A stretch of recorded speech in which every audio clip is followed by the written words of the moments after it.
மக்கள் அனைவருக்கும் வணக்கம். இந்த நாள் இருக்காங்கல்ல, இவர் தான் சோழிங்கநல்லூர் இருக்கு இல்லையா, அந்த சோழிங்கநல்லூருடைய எம்எல்ஏ, சென்னையில் இருக்கிற சோழிங்கநல்லூர் இருக்கு இல்லையா, அதோடைய எம்எல்ஏ யாரு? தமிழக வெற்றி கழகம் விஜய் அவருடைய கட்சியோடைய எம்எல்ஏ. எவன் என்ன குவாலிஃபிகேஷனு, இவன் யாரு, இவன் பின்புலம் என்ன, இவன் நல்லவனா கெட்டவனா, இது எதையுமே பார்க்காம இன்ஸ்டாகிராமில் வர்றதை மட்டும் நம்பி விஜயோடைய சினிமா அந்த பிரபலம் இருக்கு இல்லையா, அது நம்முடைய கவர்ச்சியில் மட்டுமே ஓட்டு போட்டிங்களே. இப்போ கேளுங்க, ஏன்னா ஓட்டு போட்டது ஓகே, அதுக்கப்புறம் அது ஒழுங்காக இருக்கான்னு கேட்க வேண்டிய பொறுப்பு நமக்கு இருக்கு. அது என்னன்னா, இந்த ஆள் பண்ண அந்த வீடியோ காட்டுறேன், கொஞ்சம் பாருங்க.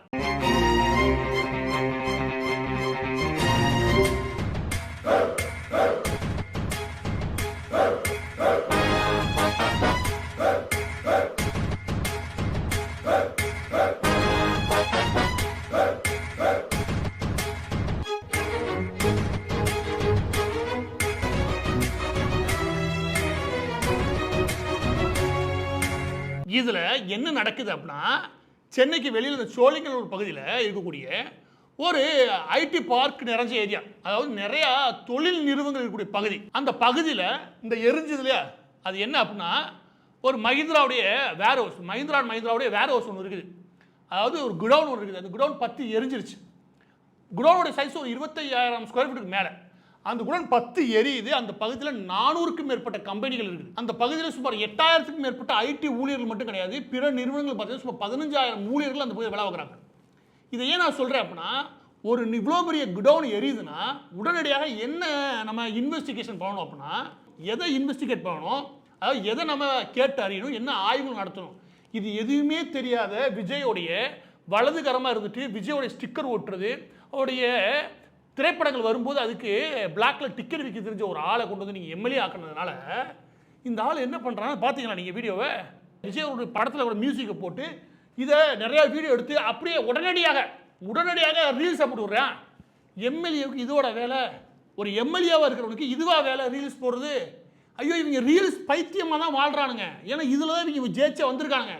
யார் என்னன்னே பார்க்க ஓட்டு போட்டிருக்கீங்க? இவங்கெல்லாம் என்ன தகுதி இருக்குன்னு நினைக்கிறீங்க? ஏன் நான் சொல்கிறது தெரியுமா? ஏன்னா 25,000 ஸ்கொயர் ஃபீட் கூட ஒரு குடோனில் எரியுதுன்னு வச்சுக்கோங்க. பக்கத்தில் இருக்கக்கூடிய குடியிருப்பு பகுதியில் இந்த பகுதியில் தீ பரவதுக்கு எளிமையான வழி உண்டு. எனவே அது உடனடியாக என்ன பாதுகாப்பு முறைகள் எடுக்கப்பட்டது, அந்த பகுதியில் எந்த அளவுக்கு அந்த ரெஸ்கியூ, அதாவது அதை மீட்டெடுக்கும் பணியில் இவங்க ஈடுபடுறாங்க. பக்கத்தில் இருக்கக்கூடிய மற்ற 400க்கும் மேற்பட்ட நிறுவனங்கள் என்ன கதியில் இருக்குது, அதில் பாதுகாப்பு ஏற்பாடுகள் இருக்கா, அதில் முன்னெச்சரிக்கை நடவடிக்கைகள் ஏதாவது எடுத்திருக்கீங்களா, இது பரவுறதுக்கான வாய்ப்புகள் உண்டா? ரொம்ப முக்கியம். இதில் எரியுதுல இந்த குடோனை, அதில் எரியக்கூடிய எலக்ட்ரானிக்ஸ் பொருள் எரியறதுனால அது மூலம் உருவாக்கக்கூடிய புகை இருக்கு இல்லையா, அதனால குடியிருப்பு வாசிகளுக்கு ஏதாவது பிரச்சனை வருமா? இப்போ டிபார்ட்மெண்ட் இருக்கு இல்லையா, அதாவது பொல்யூஷன் டிபார்ட்மெண்ட் ஆரம்பிச்சு இண்டஸ்ட்ரியல் சேஃப்டி அண்ட் ஹெல்த்னு ஒரு டிபார்ட்மெண்ட் இருக்குது. அந்த டிபார்ட்மெண்ட்டை தொட்டு அதுக்கடுத்து ஃபயர் அண்ட் ரெஸ்கியூ டிபார்ட்மெண்ட், இவங்க எல்லா பற்றியும் கூப்பிட்டு ஒரு எம்எல்ஏ என்ன கேட்கணும், இது கேட்கணும்.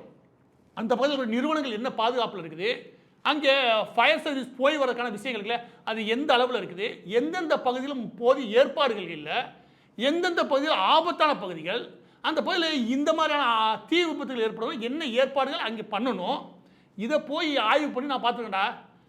நிஜமாக சொல்கிறேன், நீ கொள்ளையடிச்சா கூட இந்த மாதிரி விஷயங்களை எல்லா அரசியல்வாதி என்ன பண்ணுவாங்கன்னா கரெக்டாக இந்த ஆய்வு பணிகளை ஒழுங்காக பண்ணுவாங்க, சரியாக கேள்வி கேட்க தெரியும். இவங்க ஆய்வுலாம் பண்ண தெரில, வேகமாக போய் அந்த பொருள் எரியுது பாருங்கள், அதை எரிச்சு விட்டோம்னு வச்சுக்கோங்க. சினிமா படத்தை பார்ப்பாங்க, எரிஞ்சதுக்கப்புறம் அது ஒரு ஹீரோ வராரு, அப்படி எரியுது, தீ பறக்குது, அதுக்கப்புறம் ஒரு மியூசிக் போடுவாரு, அந்த எஃபெக்ட் அடிச்சு போட்டுருக்கேன், இது எஃபெக்ட் இல்லடா, உண்மையிலே எரிஞ்சுக்கிட்டுடா, அடா அறிவிக்கிட்டீங்களா, எரிஞ்சுக்கிட்டு இருக்கு, அதை காமிச்சாகி உள்ளே நடந்து வரேன் விளங்கிரும். இந்த ரீல்ஸ் பைத்தியங்களை கொண்டு வந்து நீங்கள் ஆட்சியில் உட்கார வச்சு இவங்க எம்எல்ஏவை ஆக்கி விட்டு நீங்கள் எங்கே கொண்டு வந்து நிப்பாட்டிங்க பாருங்க. இதுக்கு முன்னாடி ஃபோட்டோ போட்டு பார்த்துக்கடா, ஆனால் வீடியோ எடுத்து வச்சு ரீல்ஸ் போடுறீங்க பாரு, விளங்கின மாதிரி தான். இதுக்கடுத்து இன்னொன்று வேகமாக செய்திருங்களா போடுறாங்க. எது அப்படின்னா தாவேக்கா, இவங்க விளம்பரத்தை பாருங்க. தாவேக்கா அதாவது டிவிகே கட்சியில் கூட எம்எல்ஏ எல்லாருமே அங்கங்கே மருத்துவமனைகள் இருக்கு இல்லையா, அரசு மருத்துவமனைகள், அதில் ஆய்வு பண்ணாங்க அப்படின்னு சொல்லி. இதெல்லாம் கள்ளக்குறிச்சி அந்த பகுதியில் வச்சுக்கவேன், அது ரொம்ப ஃபேமஸாக நல்லா மார்க்கெட்டிங் பண்ணது இந்த பையன் தான் வச்சுக்கவேன். திருச்சி பகுதியில் ஸ்ரீரங்கம் பகுதியில் அது நடந்துக்கிட்டு போய் கேட்பாப்ல, எத்தனை டாக்டர் இருக்காங்க, எத்தனை பெட் இருக்குது, என்ன பண்ணிருக்கீங்க, உள்ளே போய் கேட்டுருப்பாப்ல. ஒரு இன்ஸ்பெக்ஷன் இருக்கு இல்லையா, இவங்க என்ன பண்ணுறாங்கன்னா அந்த சினிமா படத்தில் வர மாதிரியே நாலு கேள்வி கேட்டால் இது என்ன போட்டிருக்காங்க அப்படின்னா, எம்எல்ஏ அதிரடியாக கேள்வி கேட்டார், அடுக்கடுக்காக கேள்வி கேட்டார். அடுக்கடுக்காக கேள்வி கேட்டுறதோ இல்லை அதிரடியாக கேள்வி கேட்குறதோ வேலை கிடையாது, அது எப்படி வேலை பார்க்கறது முக்கியம். இதுதான் சிக்கலே. அதாவது என்ன அப்படின்னா இப்போ நீ ஒரு அரசு மருத்துவமனைக்கு போறேன்னா என்ன ஆய்வு பண்ணுன்ற நீ அதிகாரிட்ட கேளு. ஒரு நல்ல நேர்மையான அதிகாரி சொல்லுவான். நீ கேள்வி கேட்டு முன்னாடியே வீடியோ எடுத்துட்டு போறதுக்கு ஒரு கூட்டி போகாத. உண்மையே மனசாட்சி அந்த வீடியோ எடுக்கிற மாதிரி அவனை கூட்டி போகாத. அவனை கூட்டி போனால் நீ உருப்பட்டுருவேன். ஏன்னா இவங்க என்ன பண்ணுற மீடியாக்கள் சொல்லி வர சொல்லிட்டு அங்கே இன்ஸ்பெக்ஷன் போகிறான்னு வச்சுக்கவேன். அரசு மருத்துவமனைக்கு போகக்கூடிய ஒரு எம்எல்ஏவோட வேலை என்ன அப்படின்னா, அங்கே போனேன்னா நீ ஃபஸ்ட்டு செய்ய வேண்டியது ஸ்டாக் லிஸ்ட் இல்லையா, அந்த ஸ்டாக் ரிஜிஸ்டரை தூக்கேன் உனக்கு தெரிஞ்சிடும். எல்லா அதிகாரியுமே இங்கே பதில் சொல்லுவாங்க. நீ என்ன கேள்வி கேட்டாங்க, பெட்டா இவ்வளோ இருக்குது, இந்த வெண்டிலேட்டர் அதெல்லாம் இல்லை, என்ன இல்லைன்னு சொல்கிறீங்க, ஆமாம் இல்லை, நிச்சயம் பதில் சொல்லியா. அதிகாரியா பதில் சொல்ல மாட்டேன் நினைக்கிற, ஊரில் பல பேரை பார்த்தவன் உன்ன மாதிரி பல மடங்கு இருக்கக்கூடிய ஆள்லாம் பார்த்தவங்க இவங்க பதில் சொல்ல மாட்டாங்க. அதனால என்ன உண்மையிலே ஆய்வுனா அந்த ரிஜிஸ்டர் எடுத்து எவ்வளோ ஸ்டாக்ஸ் வந்திருக்குது, என்னென்ன இருக்குது, அதில் டேட்டாவே இருக்கும். அதில் தகவலை வச்சு அது அப்படி தான் இருக்குதா அப்படின்றத கேட்கணும். அதற்கப்புறம் ரொம்ப முக்கியம் ஃபிசிக்கல் ரெக்கார்டாக இருக்க பாருங்க, ஃபிசிக்கல் ஸ்டாக் அது இருக்கான்னு பார்க்கணும். ஏன்னா ரெக்கார்டில் மட்டுமே இருக்குது, ஃபிசிக்கலாக இருக்கவே இருக்காது பல இடங்களில். ஸோ இது இருக்குதா, இது என்ன நிலைமையில் இருக்குது, இது என்னென்ன ஃபெசிலிட்டி கூட்டி கொடுக்கணும், அவன் கூட்டி என்ன வேணால் பஸ் வச்சுக்கவேன். முதல்ல நீ ரிஜிஸ்டர் எடுத்து பார்த்தாலே பாதி புரிஞ்சிடும். இது எல்லாம் ஒரு நாள் முழுவதும் உட்காந்து இங்கே வேலையை பார்த்தா தான் அந்த வேலை உருப்படியாக பார்க்க முடியும். இவன் போய் என்ன 2 மணி நேரத்தில் போய் கடற்கடனை கேள்வி கேட்டோமா, வீடியோ எடுத்தியாப்பா, கடற்கடனை கேட்டோமா, வெளியே வந்துட்டோமா, வீடியோ எடுத்தியாப்பா, வீடியோ போட்டு விடு போயிடலாம். இது என்ன பண்ணுறேன், விளம்பர வேலையை வெளியில் தீரான்னு வச்சுக்கவேன். இதனால் ஒரு சல்லி பைசா பிரயோஜனம் இருக்காது. இந்த கள்ளக்குறிச்சி மற்ற இடம்லாம் போயிருக்காங்க, இதெல்லாம் ஒரு சல்லி பைசா பிரயோஜனம் இருக்காது இவங்க விளம்பரத்தை தவிர. நான் சொல்கிறேன் எந்த மாற்றம் வராது இடத்துல. நீ போய் ஸ்டாக் லிஸ்ட்டை பிடிட்டேன், அதுக்கடுத்து அங்கே இருக்க தேவையான மருந்துகளை அத்தியாவசிய தேவைன்னு ஒன்று இருக்கும் தினமும், அந்த மருந்து பொருள்கள் இருக்குதா, அதில் எத்தனை காலாவதியானவை அதில் தொட்டு கிரிட்டிக்கல் மெடிசன் ஒன்று இருக்கும், அந்த சப்ளை எந்த அளவுக்கு இருக்குது, அந்த சப்ளை வரக்கூடிய குடோன்லேருந்து உங்களுக்கு போதுமான லிங்கேஜ் இருக்குதா, என்ன தட்டுப்பாடு இருக்குது அப்படி கேட்டு வச்சுக்கவேன் தெளிவாக இருக்கும். அப்போ தான் தெளிவாக நமக்கு ஆன்சரே கிடைக்கும். நீங்கள் என்ன ஏமாற்றிருக்கீங்க, எங்கே வச்சு ஏமாத்துறாங்க. எனவே இவங்களுக்கு ஆய்வுனா என்னன்னே தெரியாமல் யார்ட்டுமே கேட்காம ஒரு சினிமா பணியில் போயிருக்கானுங்க. சரி இது ஆய்வே கிடையாது, இதனால் 10 பைசா பிரயோஜனம் கிடையாது, இதனால் எந்த மாற்றம் வராது. இவங்க போய் அன்றைக்கி வீடியோ போட்டு தான் முடிஞ்சு போச்சு, அடுத்த வேலை பார்க்க போயிடுவாங்க. அங்கே எந்த மாற்றம் இருக்காது. நான் சொல்கிறேன் எந்த மாற்றம் அங்கே வரவே வராது. ஏன்னா இவங்களுக்கு என்னன்னே தெரியல. இவங்க மேலேருந்து ஆர்டர் கொடுக்குறானுங்க, தம்பி இன்னைக்கு விளம்பரம் வேணும்பா, போய் ஆய்வு பண்ணணும்னு ஒரு செய்தி பரப்பி விடுங்க, வீட்டுக்கு போங்க, 2 மணி நேரத்துக்கு போய் ஆய்வு பண்ணிட்டோம், வீட்டுக்கு போயிட்டாங்க. இது ஆய்வா?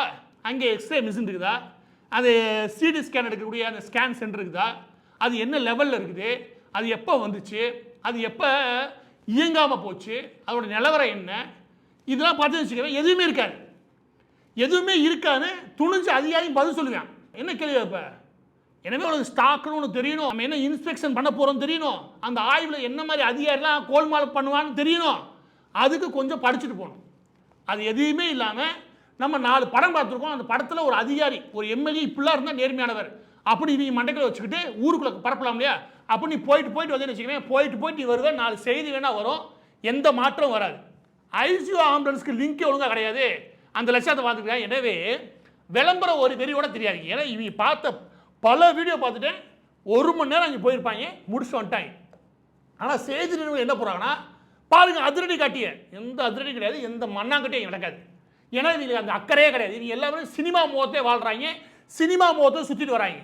எனவே இதெல்லாம் செய்திக்கு வேணுமே பயன்படுத்த ஒழிய இதனால் எந்த மாற்றமும் நடக்காது. ஏன்னா இவங்களுக்கு அந்த தேடலே இல்லை. அதாவது ஆட்சி எப்படி நடக்கணும், அதிகாரம் எப்படி இருக்கும், அந்த ஆட்சியை நம்ம எப்படி நடத்தினா அது எஃபெக்டிவாக இருக்கும், இந்த எந்த விதமான ஐடியாவே இல்லாமல் சினிமாத்தனமாக மட்டுமே போயிருக்கானுங்க. அதாவது விளம்பரம் தேவை. இவங்க என்ன பண்ணுறாங்க, யாரு இந்த விளம்பர கும்பல் யாரெல்லாம் முடியுமோ என்னென்ன முடியுமோ அத்தனை ரீல்ஸ் எடுத்து போடுங்க. ரீல்ஸ்லாம் வாழ்க்கையை ஓடுது. இருக்கு ஒரு அதிகாரி ஈரோடில் இருக்கக்கூடிய ஆர்டிஓ, ரெவன்யூ டிபார்ட்மெண்ட் ஆர்டிஓவில் சப் டிவிஷனல் மேஜிஸ்ட்ரேட்டாக இருக்கக்கூடிய ஒரு லேடி கவர்மெண்ட் அலுவலகத்தில் விஜயோடைய புகைப்படங்களே அதை கிழிச்சு எடுத்து மாட்டுறாங்களாம் முதல்வராக.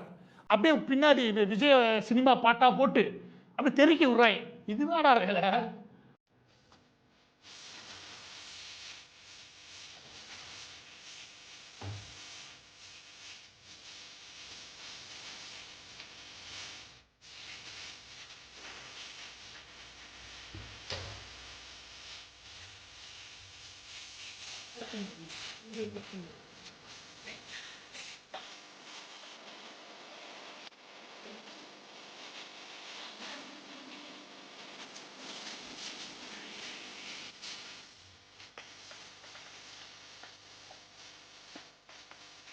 இந்த லேடியோட வேலை என்ன தெரியுமா? இதுதான்டா எஸ்டிஎம், எது சப் டிவிஷனல் மேஜிஸ்ட்ரேட்டரா? இதோட வேலை என்னன்னா அந்த பிறகு கலவரங்கள் ஆரம்பிச்சு, கிராமங்களுடைய பிரச்சனைகள் ஆரம்பிச்சு, இரு தரப்புடைய பிரச்சனைகள் ஆரம்பிச்சு, இந்த லேண்ட் அதாவது நிலம் இருக்கு இல்லையா, நிலத்தகராறுகளை தொட்டு அதில் எவையெல்லாம் கொள்ளையடிச்சா, என்ன கொள்ளையடிச்சா, யார் பேரில் பட்டா போகணும், எங்கே போகணும், இது 1008 குறைகள் இருக்குது. அதை தீர்த்து ரொம்ப முக்கியமாக அந்த போல் எந்த மாதிரி தொழிற்சாலைகள் போகணும், அதுக்கு எந்த மாதிரி நிலங்களை கையகப்படுத்தணும், இப்படி அதோடைய வளர்ச்சி திட்டங்களை யோசிக்கிறது. இதாண்ட இதோட வேலை. புகைப்படம் மாற்றினா மட்டும் அது பெருமை வராதா? அதனால் எந்த வேலையும் நடக்காதா? உனக்கான வேலை, உன்னோட டியூட்டி என்ன, அதை பாரு. அதை பார்க்காம அண்ணன் ஃபோட்டோ மாற்றிட்டாங்க பரப்பிட்டு இருக்கானுங்க. இவங்க ஆக்சுவலாக இவங்க வேறொரு உலகத்தில் இருக்காங்க. நீ சத்தியமாக சொல்கிறேன், நீ சினிமா உலகத்தில் இருக்காங்க.